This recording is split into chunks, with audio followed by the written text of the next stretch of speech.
Joshua and Sal, and we're going to explore the nature of psychic protection. Big The words. need to Big protect. words. Yeah. So, Oh. expert, Yeah. off you go.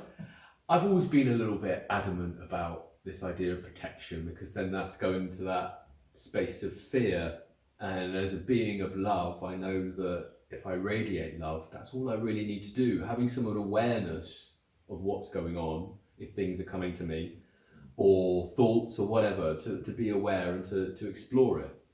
However, on my healer's journey, I was doing a lot of work on people, and I found that I was collecting a lot of their trauma and energetic patterns. And so then it was pointed out to me that I should be doing protection.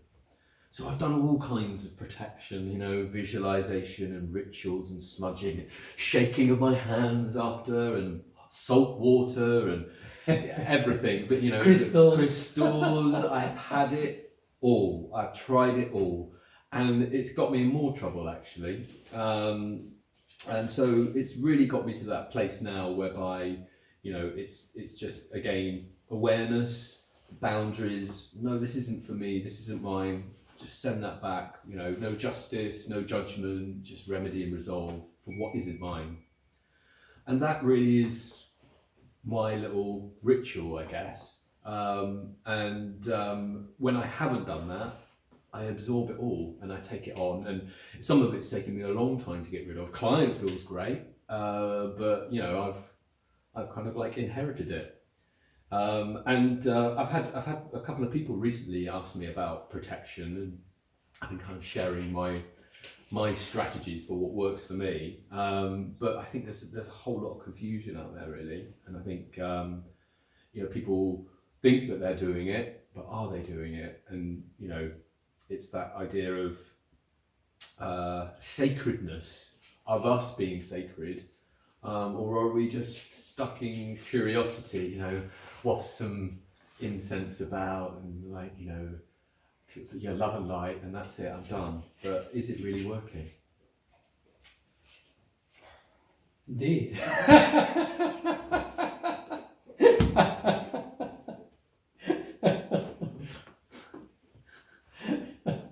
Well, it didn't quite work for me the other day. So it's actually a complex issue, psychic protection, because it requires a number of things. First of all, it requires the individuals to be adept at connecting with emotions. Like, if we talk purely in terms of psychic protection, because someone is deliberately sending negative emotional energy towards us because they hate us, because they want to punish us, whatever it is, whatever's going on. So these people are focusing their thoughts and their emotion, or an emotion, towards us. They have the image of us, and they have this negativity which has been directed towards us. And we will experience that because we're all interlinked. Mm-hmm. Emotional energy is literally a vibration that emanates out of us, and it's a sort of continuous flow. And we're all senders and receivers. Yeah, we're transmitters. We're transmitters, as well as receivers. Responders. That's okay. So at that level, if you are at the mercy of someone who really hates your guts,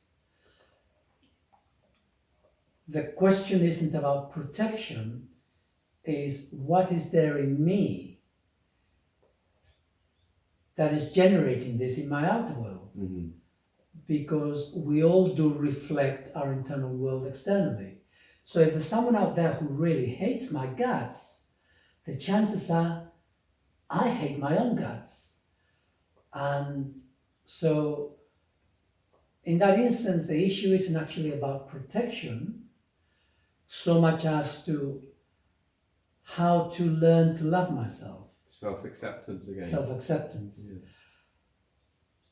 Because unless I love myself, I couldn't possibly protect myself from that negativity onslaught.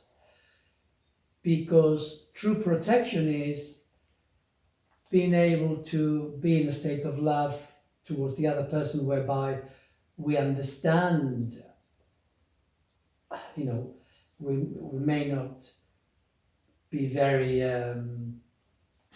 pleased with their behavior towards us, but we understand where they're coming from, we understand their position, and we experience compassion for them. And that is the true way of being like made out of Teflon, just sort of slides like a duck in water. The water droplets just slide off. Mm-hmm. Nothing sticks. So in such a situation, one has to look to oneself, to what is it within me that I need to resolve, that I need to fix about my psyche, my nature, the way I feel about myself.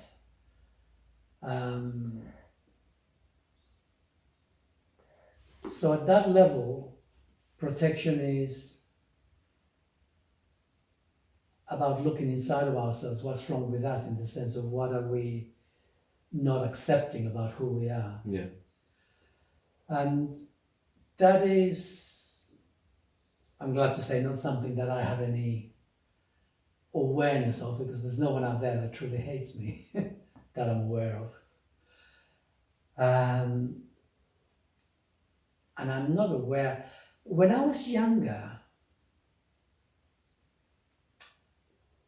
I met one lad, and he was really scathy towards me. And I didn't quite understand why, except he'd read one of my articles to do with sex, because I did the Taoist training in Tantric yoga, and I'd written something. And it turned out that this lad had actually read it.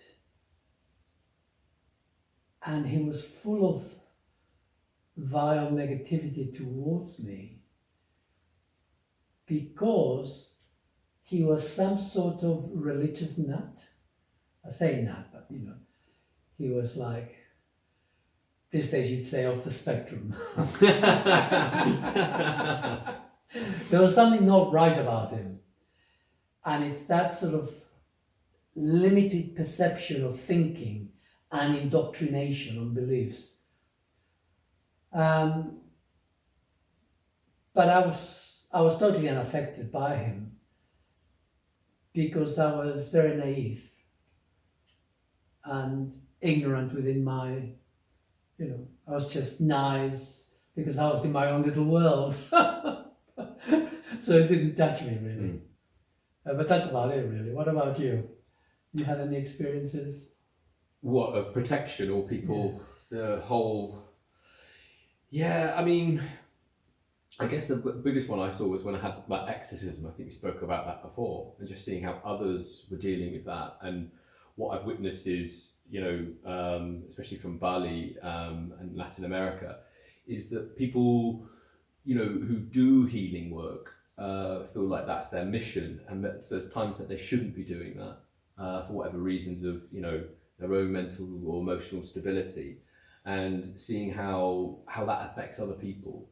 The damaged healer doing more damage to themselves and to other people, and really not knowing, how to deal with that, and seeing people, collecting all of these other people's trauma and not doing anything about it, yet believing that they're going into the sea to, discharge, and these strategies but it's never quite right, and it then affects them mentally as well. But for me, it's really about keeping it simple. And as I said, as you said, when we look at what's going on, what is this really reflecting back to me? But it's interesting what you were saying about, the fact that it's something for us to resolve. If we've resolved our stuff, is someone still capable of sending us that evil eye, those thoughts? Is it always going to be there? No one is going to send you the evil thoughts if there's nothing within you to reflect that. But do you think there's always going to be something, isn't there? We're all damaged. We're never going to be perfect. True. Okay. I own that. I accept that. We are all damaged. But there is damage and damage. Yeah. There is I'm highly flawed. I'm really damaged. When I was a young lad, between 8 and 11, the priests, they used to hit me in class as a means of learning, as a learning tool. And for the rest of my life, up to the very present, I am almost unable to learn in a group setting. Mm-hmm. I tend to go a bit blank. I feel tensions in my body. And that's gone right through my life. Because I was so traumatized by the experience at such an early stage that it stayed with me throughout. Now, I have forgiven the priests and their behavior. Yeah. So I've let that go. But the scarring within my psyche, that hasn't gone. Mm-hmm. My mind will still do its best to protect me whenever I go into that situation. Yeah. So if I go into a situation of learning where I'm supposed to learn and know something, do an exam, my mind, in anticipation of past events, will do its best to protect me by blanking me out and making me go a little bit numb. Mm-hmm. There's absolutely nothing I can do about that. Yeah. That will remain with me for life. I think this is the thing from our last session is, for me, there's always going to be this underlying panic, even when there's nothing to panic about. And the last couple of weeks I've been bringing a lot of focus to that and laughing at it and noticing it, and it's dissipating. But it's always there. It's always there in the back. That's my modus operandi, to panic. In Chinese acupuncture, there is this idea of how people get ill and what happens through their lives. And they bring the simile of water going down the hill, and how little by little that water begins to create tracks through which it flows. So when water flows down the hill, it always goes to the easiest way to go down the hill. So eventually you find these deep grooves for the brooks and rivers to fall downwards. Yeah. And human beings are a bit like that once we've been formed when we're young, we have found ways of navigating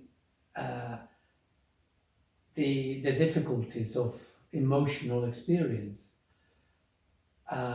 because of the way we've been treated by others, etc. And so we develop these grooves that dictate our personality. Yeah. And I don't think there's anything we can do about that. It's not all doom and gloom, because we can't rise above it. It will never disappear, but there's something within us that can move beyond that. And I think it's the awareness. For me, it's been that simple, and I'm really acknowledging, because it can come up quite often during a day. I'm like, oh, here you go again. You're in this panic. There's this fear. Why? This is nothing to be afraid of. I'm constantly challenging myself, and then just bringing myself back into now, and trying to tell myself that actually, look, you're safe now. This is fine. But it's always there to be activated. Yeah. But I don't allow it I don't get caught up in it. I see it now. And that's the way to deal with it. as long as you bring in your emotional dimension into it as well. Yeah. So like when you go into that panic, is to actually literally go into the panic, own it within your body, experience the physical as well as the emotional disturbance. Mm-hmm. Remind yourself of, when have I felt like this before? And in bringing that memories from the past and connecting them to our physical and our emotional states, we can clear that to some extent. Mm. Depends on how deeply ingrained it is in our psyche. Yeah. But we can clear a lot. There's a Yeah. lot we can clear. And there's some things that we can't. Yeah. Getting back to this point, because I just thought of something. Group meditations. I'm not a fan of group meditations and this whole idea of kind of like trying to heal the world collectively, because I don't know where other people are at. I don't know what damage they've got, and then they're holding this space that I'm joining, and then, you know, meeting them in that heart space with this shared intention. How do I know that I'm not absorbing, you know, all of their trauma and damage and bypassing? That's what's always really, you know, people are. You know, because of the emotions in you at the time. Yeah. So if you're in a group setting and suddenly you start to get images or emotions, combination of the two, of something which is not you at that moment in time, then you know that something's not right, in the sense that you're picking something from somewhere else. Yeah. When I was in my mid-20s, I went into, it was a Gurdjieff, my favorite pastime, Gurdjieff, love Gurdjieff. It was a Gurdjieff 1 year sabbatical, I don't know what you call it. It was a commune. There were 30 odd people from all over the world. We all came together for this 1 year. You stayed there for a year? Yeah. Wow. We all lived in for a year. Yeah. And we cooked for ourselves, we did everything for ourselves. We had 3 teachers, and we were given all manner of classes and exercises to do with all the Gurdjieff things. And I just forgot why I was saying this. So I decided, trying to be really clever about things, that I would help myself to be aware by putting obstacles in my way. So there was a room which was a group meditation, and I had made this little stool that I could sit on with my legs underneath for meditation. And I would leave it just outside. And sure enough, one day someone else took it. So when I went in there, I was really pissed off. So I was sitting there really pissed off. And the teacher, from about 10 foot away, in a room filled with us, said, settle your emotions. And he was actually focusing on me. So he could tell that I was emotionally disturbed, and he began to say things, I don't remember exactly what he said, but it was very clear that he was addressing me to settle my emotional state. Mm-hmm. And I found that at the time incredible. How can this guy from 10 foot away tell me what's going on emotionally? You know, I mean, that blew my mind at the time. And yet, you know, we do. Emotions, when they overtake us, they go everywhere around us. Yeah. Can't avoid it. However, as the recipient, if you are in a state of self-awareness, if you are noticing what's happening inside of you, if you're noticing your mind, you're noticing your emotions, you're noticing your body, then when something like that comes in, you can say, oh yeah, that's not mine. Mm. And And that's all you can do, really. Yeah. Identify and then. But you see, I remember I was working on one client who had a lot of trauma, a lot of ancestral trauma as well, and I could feel that energy coming through me, and then I was just like, well, just send it out through your feet, and like, you know, this isn't yours. And I thought I was doing it all. I felt like, you know, it was being processed and leaving me, yet here I am. I'm too open. That's what I've always been told. I'm too open to absorb it all, like a piece of blotting paper. And that may be true. The answer for you at the time was ineffective, because what you did was you tried to let it go through your body rather than sending it back, which is what I learned when I was doing abdominal massage, Chin-San.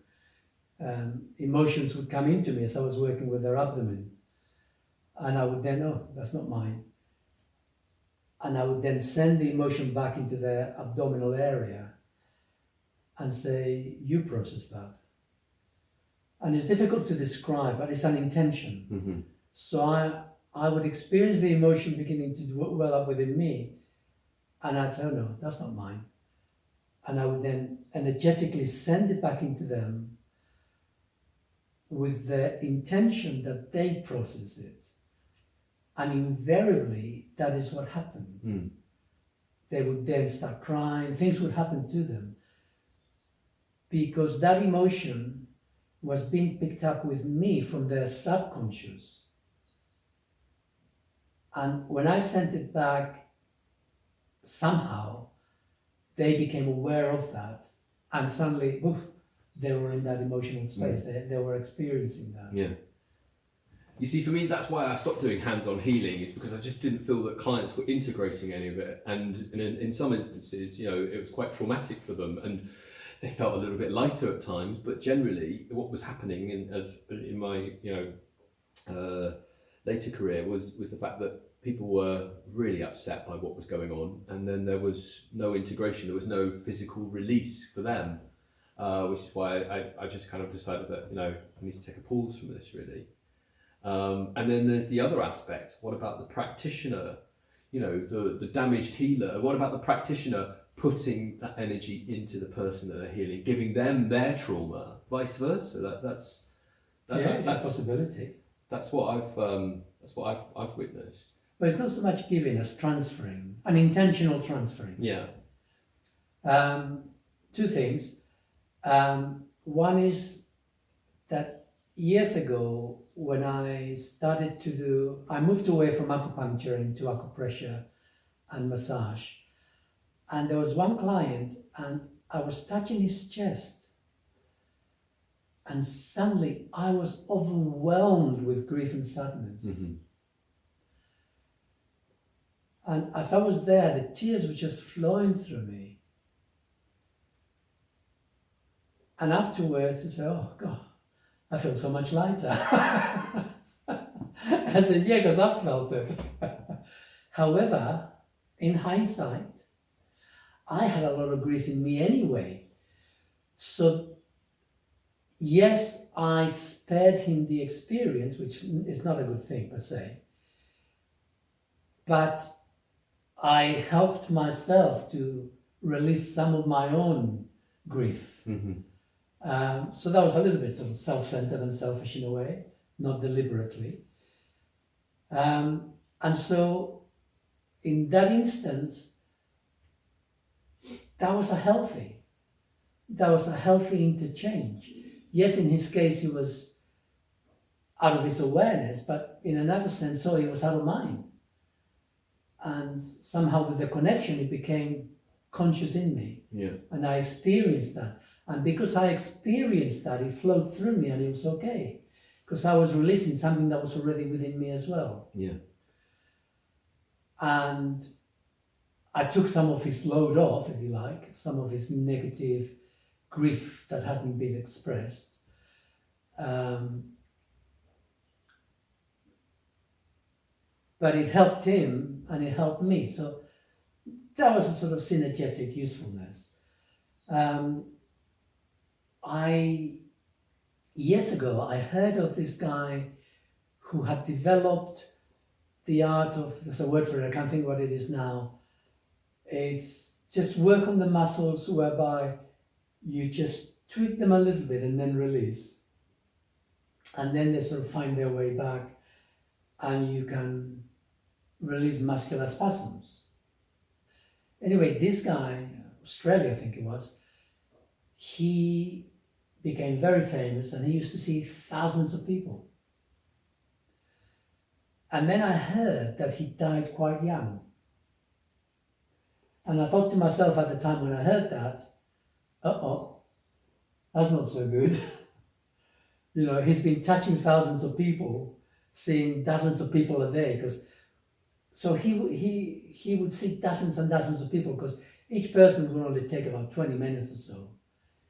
So he was really good, really popular, but there's a price for connecting with another person in such a way. Because we're all receivers, like it or not. So what's the answer? Lockdown? Everybody in their own home? But as we know, that can be sent energetically from a distance as well, so it doesn't make any difference, does it? No. But you know, this is an important subject on so many fronts.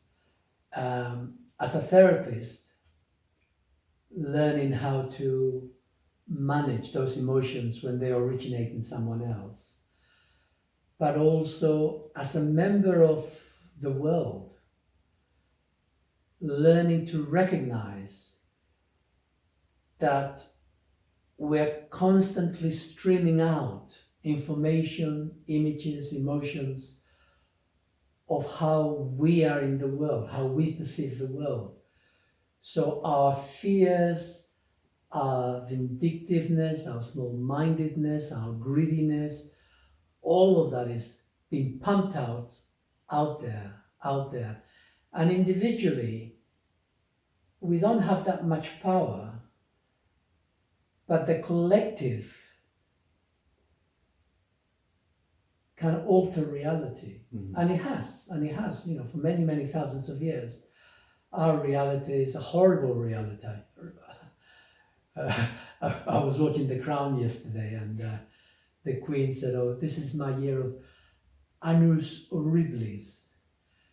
And I would say that this is our generational horribilis. You know, we've got not even generational, so thousands and thousands of years of horribilis, life horribilis, because we have been so lost in our traumas.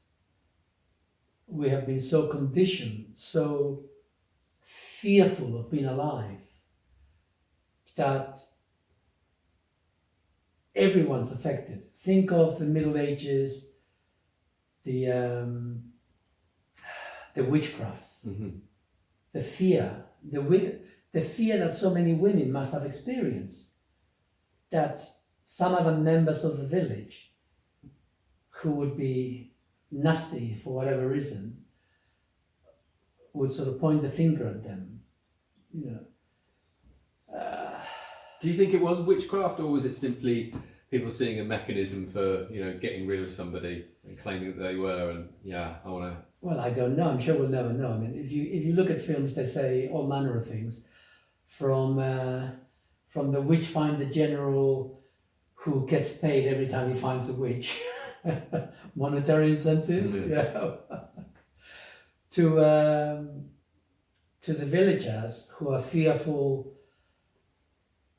I mean, first of all, you know, their awareness of the world has been limited by, in those days, their religious beliefs, very simplistic religious beliefs, totally fearful of hell. I mean, you know, the fear of hell. This is hell. Well, yes, people are in hell. You know, if you believe in hell, you are in hell. If you have a belief that there's a hell out there, you are in hell in yourself. There's no doubt about that. And I have met Catholics in the past who were very fearful of hell. And there was one or two of those, total coincidence, no doubt, but they died of cancer. You know, maybe I'm stretching it, I don't know.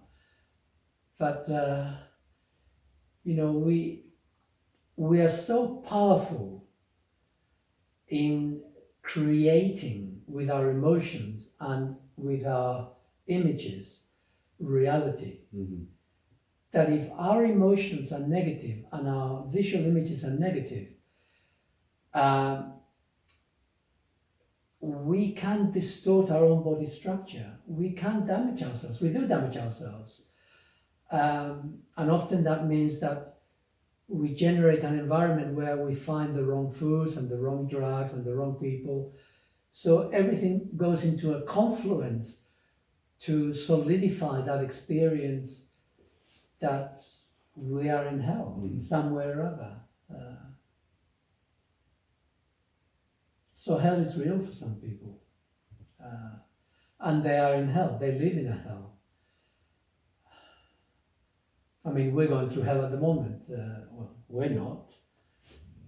But imagine all those people in the border between Ukraine and Russia. You know, being shelled, being bombed. You know, how do you deal with something like that? You know, and you know, you've got these opposing viewpoints. And I don't want to go into politics, but you know, it's a very, very stark opposition of viewpoints. And if you move yourself further away from that, there's a whole lot of indoctrination. I'll be magnanimous and say indoctrination in both camps, which is fermenting a particular viewpoint. I mean, the whole thing is so utterly ridiculously imbalanced. It makes no sense, but we've been here before. How many times have we been here before? There's always a war zone. Yeah, I'm going to digress. A bit of politics, why not? You know, human beings, we reflect, we create the world around us collectively. And a lot of that is shaped by the fears that are propagated and sent to us, and we pick up on. Well, there is that, but nevertheless, this is what we do. And there's always the game, not the gamekeeper, what's the word? In the circus, you've got the guy with the whip. There's someone who's sort of I can see him. I can see what he looks like. Who's sort of manipulating Yeah. everything. Or, you know, in an orchestra, you got the guy who sort of is directing the whole movement of the music. Well, there are people in this world who are manipulating the group mind. But they cannot do it by themselves. They've simply inherited. And this has come down through the generations. The psychopaths, if I dare say that word, the psychopaths find other psychopaths to bring into the fold. And so it goes through the generations. So the psychopaths have maintained their status of power through generations. They have maintained their control of the population through the generations by, you know, psychopaths, they find each other and they attract themselves to each other and they feed off each other. And if you look at the world today, you can easily, if you can detach yourself, you can easily find out who are the psychopaths. They're liars. They lie through the skin. They have no hesitation to lie. They have no concern about other people. They will easily send other people to die for them. If they make a mistake, they will easily blame someone else for them.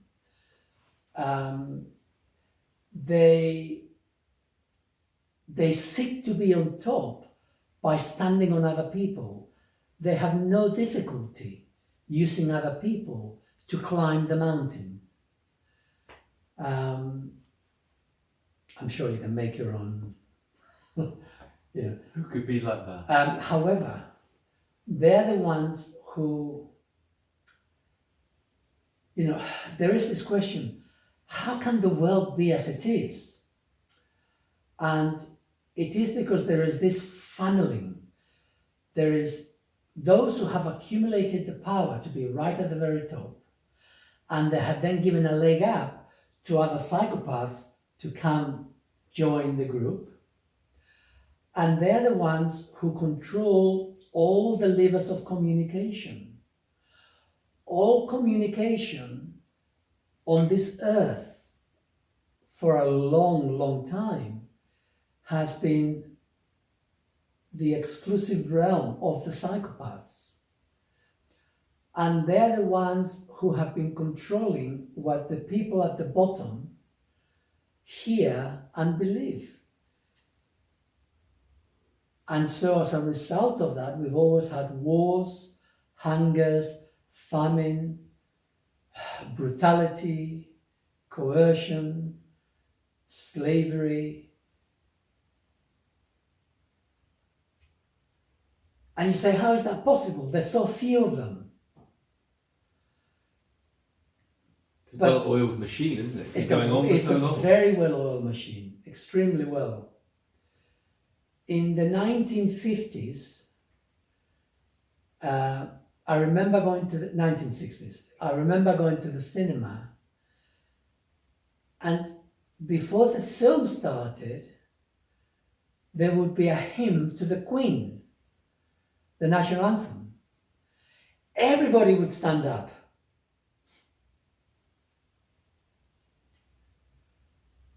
That was indoctrination of that age. Nobody questioned. That's how it was. We've now moved on from that, and something else has taken over. We're still enthralled. And they communicated, they owned all the levers of communication and power. They still do. All the newspapers, all the media, still controlled and owned by them. And then people, the average Joe Blogs, reads the news, watches a film, reads the Telegraph, the Sun, Daily Mail, and they imbibe the information as though it's true. Also, this happens through the arts as well. Visual art, music, and films. It's all there. It's part of the package of manipulation. It's always been that way. In the Bolshevik era, a lot of the artists and writers, they were made to disappear.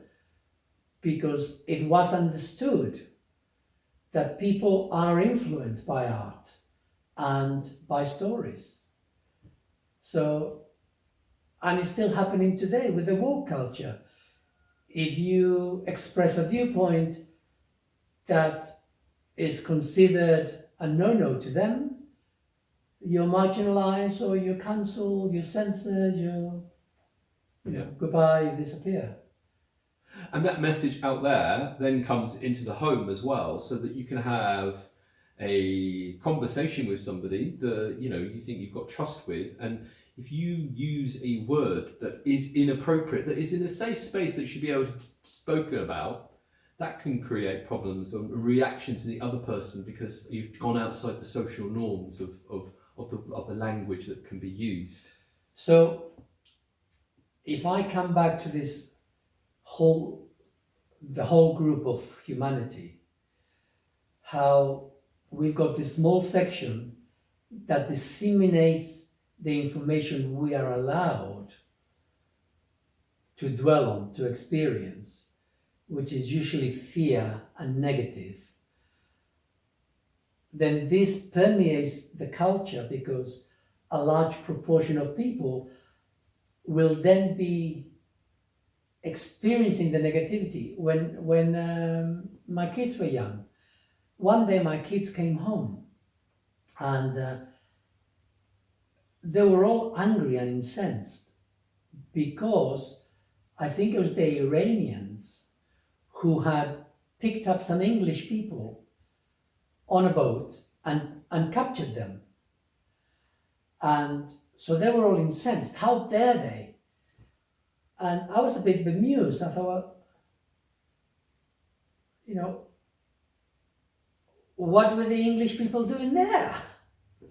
You know, I mean, like, if you're spying and you get caught, then hello, expect repercussions.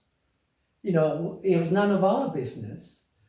But that wasn't the point. The point is, my children had read this or heard this at school, and now they were coming home with anger against the Iranians. And this is how we do it. This is how we influence the group into particular ways of looking at the world. And this influence becomes worse and worse and worse. But look at what's going on right now. I mean, what's happening in Ukraine is terrible, but not every Russian person is bad. But the Russian phobia that has been allowed to permeate and the virtue signalling of showing your Ukrainian flag and support for this issue, and if you're not, then you're against. The black or white, you know, going back to the war on terror, you're either with us or you're against us. Listen, my neighbour, and there's not many neighbours around where I live, but my neighbour, 6 months ago we were chatting, and he very quickly began to rant and rave and positively spew out hate against Putin. And I said, do you know him? That was tongue in cheek, because clearly he knows nothing about Putin apart from what he's read. And what he's read has been censored. So he only reads what he's allowed to read. And I found that quite extraordinary, that an individual who's never met or had anything to do with Putin, whether he's good or bad is irrelevant, that he should have some strong emotions about this person who's on the other side of the world. How does that happen? It is inconceivable, to be honest. But he had been manipulated. His emotions had been manipulated to have such a powerful response. I mean, I gotta go a step higher and call that brainwashing myself. Well, yeah, absolutely, Yeah. It is. When we have a strong viewpoint on something of which we know absolutely nothing, it's brainwashing. Yeah.